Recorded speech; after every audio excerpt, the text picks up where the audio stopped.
আগরতলা পৌর নিগমের উচ্ছেদ অভিযানে অন্যায় এবং অমানবিক আগামী দিনে অমানবিকতার বিরুদ্ধে ঐক্যবদ্ধ হয়ে লড়াইয়ে নামতে হবে। আজ লেকচুমনি বাজার পরিদর্শনে গিয়ে এমনটাই বললেন সিপিআইএম এর রাজ্য সম্পাদক তথা বিরোধী দলনেতা জিতেন্দ্র চৌধুরী।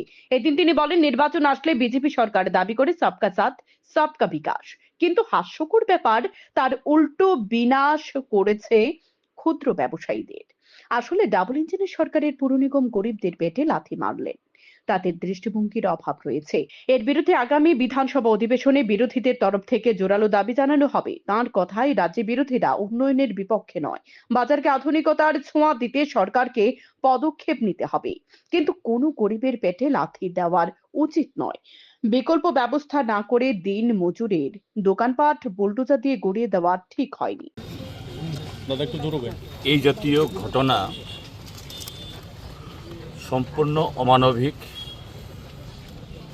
এবং চরম নিষ্ঠুরতা,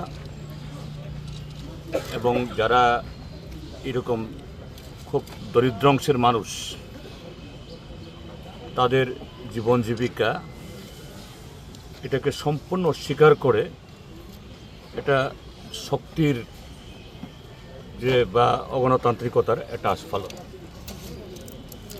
এই গভর্নমেন্ট এরা নিজেরাই বলে, তাদের পরিচালিত কেন্দ্রীয় সরকার বা রাজ্য সরকার, যে বিকশিত ভারত। রাজ্যে বলে তারা সুশাসন ইত্যাদি ইত্যাদি। যদি তাই হয়ে থাকে,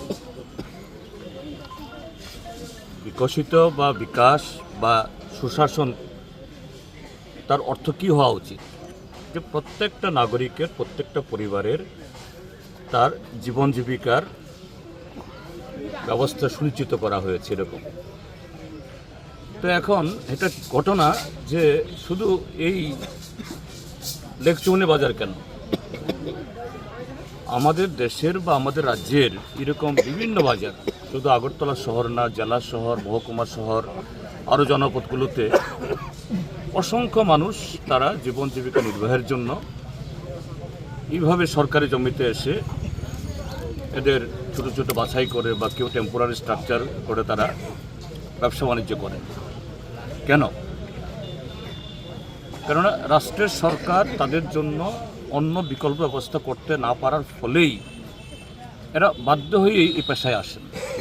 এবং এখানে যারা ব্যবসায়ী দেখা যাবে, অনেকেই ইউনিভার্সিটির ডিগ্রিধারী, বিএ পাস করা, তাদের ঘরে ছেলেমেয়েরা বহু কষ্টে তারা লেখাপড়া শিখিয়েছেন। যদি তাদের সে শিক্ষা অনুযায়ী বা ছেলে মেয়ে যাদেরকে তারা মানুষ করেছেন, তারা যদি সেরকম আয় করতে পারতেন, তাদের এখানে সবজি, মাংস, মাছ বা অন্যান্য করে ব্যস্ত হতো না।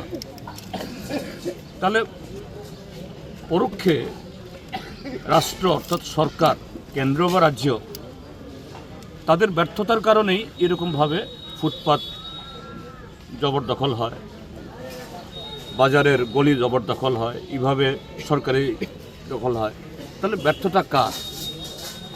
তাহলে তারা যাতে সুশৃঙ্খলভাবে, সুন্দরভাবে নাগরিকদের স্বচ্ছন্দ মেনটেন করার জন্য ঠিক সেরকমভাবে করতে হয়, এই দায়িত্ব প্রথম রাষ্ট্রের, নাগরিকের না, জনগণের না।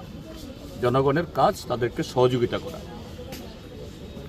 হ্যাঁ, এই লেকচুমনি বাজার, গোল বাজার, বটতলা বাজার, এগুলি সুন্দর হোক, পরিকাঠামো তৈরি হোক, আয়ের আরও নতুন নতুন দরজা খুলুক, আমরা সবাই চাই, আমরাও চাই। আমরা একদম খোলা মনে আমরা সবসময় বলে থাকি, সরকারের উন্নয়নের সঙ্গে আমরা আছি।